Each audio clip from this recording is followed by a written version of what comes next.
Hello दोस्तों, स्वागत है आप सभी का इस न्यू चैनल पर। दोस्तों, यह कहानी है बिहार के एक गांव की, जिसमें विजय नाम का लड़का रहा करता था। बचपन से ही पढ़ाई में होशियार विजय अपने मम्मी पापा की आखिरी उम्मीद थी। विजय ने दादा ने अपने समय में बहुत कर्ज ले लिया था, जिसको चुकाने में पापा की पूरी जिंदगी मजदूरी में निकल गई। उनके पास थोड़ी सी ज़मीन थी, जिससे उनका गुजारा हो रहा था। पापा की तबीयत मजदूरी करने से खराब रहती थी, पर पापा विजय को इस बात का एहसास नहीं होने देते थे। विजय को पढ़ाई में इतना होशियार देखकर उसके मम्मी पापा ने हर वह काम किए जिससे वह विजय को पढ़ा पाए। विजय की कॉलेज की पढ़ाई ख़त्म हो गई थी और वह एक छोटी सी नौकरी करने लगा, जिससे उसका खर्चा निकल जाता और साथ में वह कलेक्टर बनने की तैयारी भी कर रहा था। विजय अपने वक्त का एक मिनट भी फालतू नहीं गुजारता था। विजय ने पूरी समय पढ़ाई और नौकरी में ही लगा दी। विजय के पापा को यह पता था कि वह कलेक्टर बनना चाहता है, इसलिए घर की हालत बहुत ज़्यादा खराब होने पर भी उन्होंने विजय से कभी इस बात का जिक्र नहीं किए और ना ही उसको अच्छी नौकरी करने के लिए कहा। लगातार 2 साल तक विजय पास नहीं हो पाया। उसके बाद भी उसके पिता ने अपना घर और ज़मीन गिरवी रखकर विजय को आईएएस की कोचिंग ज्वाइन करवाई और उसकी नौकरी भी छुड़वा दी और केवल पढ़ाई करने को कहा। विजय के पापा हमेशा उससे कहा करते, बेटा खेत और घर दोबारा आ जाएंगे, पर कलेक्टर दोबारा नहीं बन सकते। आज पूरे साल पढ़ाई करने के बाद विजय का रिजल्ट आ गया, जिसमें वह अच्छे नंबरों से निकल गया था। आज उसके पिता से ज़्यादा खुश कोई नहीं था। ऐसा लग रहा था जैसे विजय का सपना पूरे होने वाला है। भगवान को कुछ और ही मंजूर था। विजय का कल इंटरव्यू था और सुबह से उसके पापा की तबीयत खराब थी।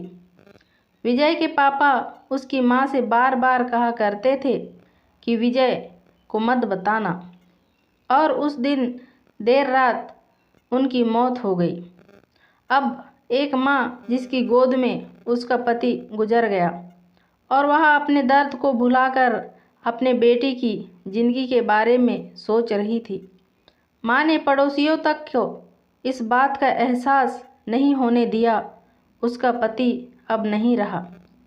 पूरी रात ऐसे रोई कि आवाज़ भी ना निकाले, और सुबह विजय जब इंटरव्यू देने जाने लगा तब माँ और पापा के आशीर्वाद के लिए उसने माँ को कॉल किया। माँ ने पूरी हिम्मत लगा दी अपना सच छुपाने के लिए और विजय को आशीर्वाद दिया। और जब विजय ने पापा से बात करने को कहा तो माँ बोली, पापा अब तुमसे बात नहीं करेंगे, वह कलेक्टर से बात करेंगे। इतनी बात करके माँ ने फ़ोन रख दिया। विजय का इंटरव्यू हो गया तब उसे बताया गया कि उसके पिता की तबीयत खराब है, उसको तुरंत घर जाना है।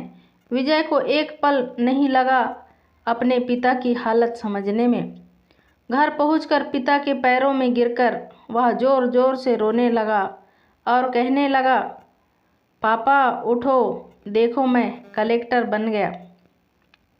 आज उसके पिता को वह खुशी मिली थी जिसका उनको वर्षों से इंतज़ार था, पर आज वह इस दुनिया में नहीं थे।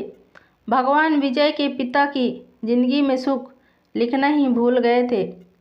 पहले वह अपने पिता के कर्ज में जिंदगी भर मजदूरी करते रहे और फिर बेटे के सपने में फिर घर और ज़मीन गिरवी रखनी पड़ी।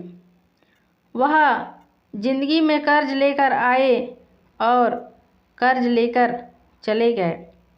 विजय के पिता को भले ही जिंदगी में कुछ हासिल ना हुआ हो, पर वह अपने लड़के को इस काबिल बना गए कि वह अपनी 7 पुश्तों को बैठा बैठा कर खिला पाए। विजय की माँ ने जो उस रात किया, इसको करने का जज्बा बहुत कम लोगों में होता है। जब विजय कलेक्टर बनकर घर आया, तब माँ ने विजय से कहा, बेटा, तुम आज इतने बड़े बन गए हो कि हजारों गरीबों का भला कर सकते हो।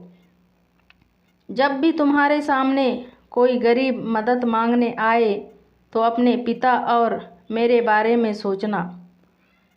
मैं तुम्हारे बराबर पढ़ी लिखी नहीं और समझदार तो नहीं हूँ, पर इतना ज़रूर जानती हूँ, गरीब आदमी की बहुत मजबूरी होती है।